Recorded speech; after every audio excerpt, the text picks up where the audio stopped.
नमस्कार माझ्या YouTube family. आज आपण चर्चा करतो आहे सेलिब्रिटीची. खूपच चर्चेचा विषय असलेला गोविंदा आणि त्याची बायको सुनीता. ह्यांचं लग्नाला जवळजवळ 39 वर्ष झाली. 39 वर्षामध्ये त्यांना 2 अपत्य आहेत, एक मुलगा आणि एक मुलगी.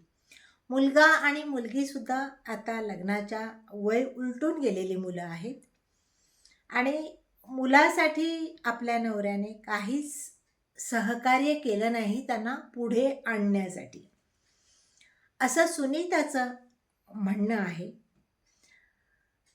पुढचं लग्नाच्या वेळेला जेव्हा तिने लग्न केलं आहे ते तिच्या वडिलांना मंजूर नव्हतं हे लग्न, आणि तिने जबरदस्ती मला ह्याच मुलाबरोबर लग्न करायचं आहे म्हणून तिने ते गोविंदाबरोबर लग्न केलं होतं.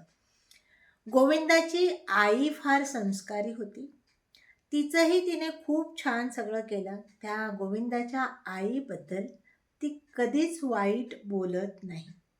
नंतर ते कृष्णा वगैरेंची फॅमिली, जावेची फॅमिली, सगळ्या मुलांना तिने छान सांभाळलं आहे. त्याबद्दल कोणाचंच दुमत नाही. तिने खूप काही केलं आहे. ती इतकी श्रीमंत घरातून येऊनसुद्धा, गोविंदा तेव्हा फार काही करिअर नव्हतं त्याचं, नंतर त्याचं करिअर पूर्णपणे सुरू झालं होतं.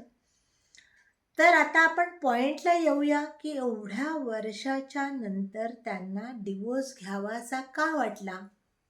सुनीताने बांद्रा कोर्टामध्ये सूटसाठी का फाईल केलं डिवोर्ससाठी, आणि नंतर माघार का घेतली, हा फार चर्चेचा विषय आहे.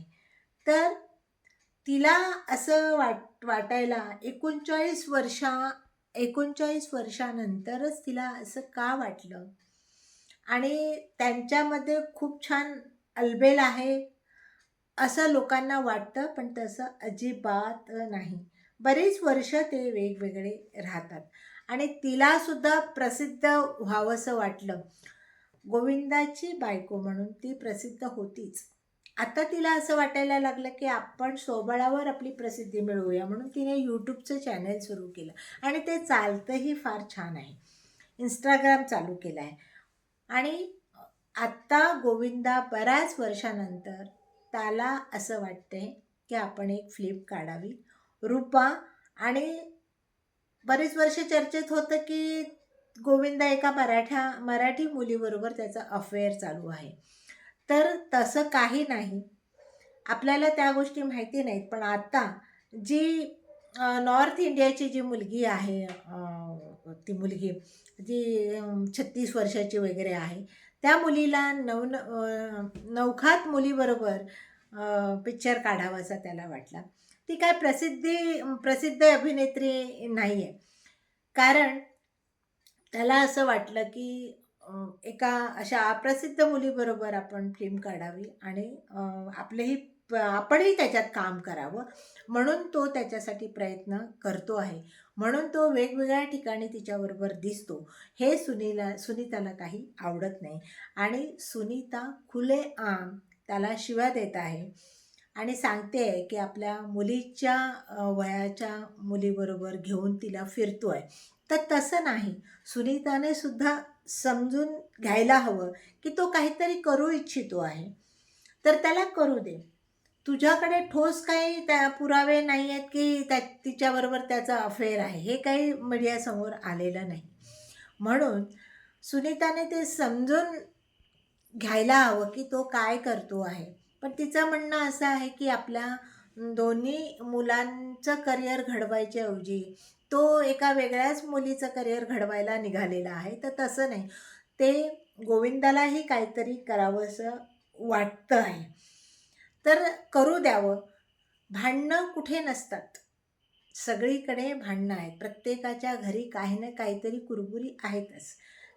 तर एवढी मोठी मुलं असताना डिवोर्स घेणं हा काय गोविंदाचं पहिलं हे नाही आहे. बऱ्याच लोकांनी ऋतिक रोशनच्या बायकोने पण मुलं मोठी मोठी असतानाच डिवोर्स घेतलेला आहे. करिश्मा कपूरने सुद्धा मुलं मोठी मोठी असतानाच डिवोर्स घेतलेला आहे. पण इथे एक ट्विस्ट येतो की तिने डिवोर्सची फाईल कोर्टात दिल्यानंतर तिला माघार का घ्यावीशी वाटलं. तर ते असं असावं की तिला असं वाटलं असेल की आपण जर डिवोर्स दिल्यानंतर त्या मुलीबरोबर लग्न वगैरे करेल का, आपल्या वाट्याला हिस्सेदार येईल का, असं तिला वाटलं असेल. कदाचित उपरोती झाली असेल तिला, म्हणून तिने ती माघार घेतली. माघार घेतली म्हणून सगळं अलबेल आहे का, तर अजिबात नाही. तसं होऊ शकत नाही. एक दिवसात कुठलेच संबंध चांगले होत नाही. त्यांचे संबंध खूप आधीपासूनच बिघडलेले आहेत. जेव्हा त्याला गोविंदाला त्या पायाला गोळी लागली होती तेव्हापासूनच त्यांचे तो वेगळाच राहतो आहे, वेगळ्या दुनियेतच जगतो आहे. पण सेलिब्रिटी असो किंवा सामान्य माणूस असो, ते घरातल्या गोष्टी घरातच राहाव्या. मीडियासमोर शिव्या वगैरे देऊन माणसं आपली होत नाहीत. हे सुनीताला लवकरात लवकर कळावं आणि त्यांच्यामध्ये सगळं अलबेल व्हावं अशी सगळ्यांची इच्छा आहे. कुठल्याच माणसाला वाटत नाही की त्यांचा घटस्फोट व्हावा.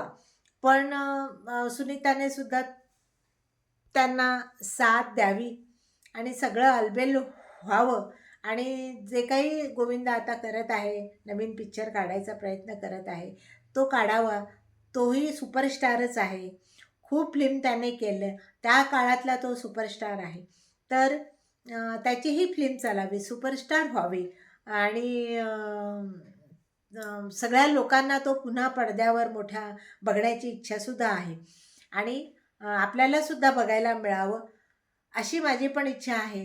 हा व्हिडिओ तुम्हाला कसा वाटला नक्की सांगा. अशाच नवनवीन गोष्टी घेऊन आपण तुमच्यासमोर येत असतो. तुम्ही सांगा, ही स्टोरी तुम्हाला आवडली का? Thank you so much.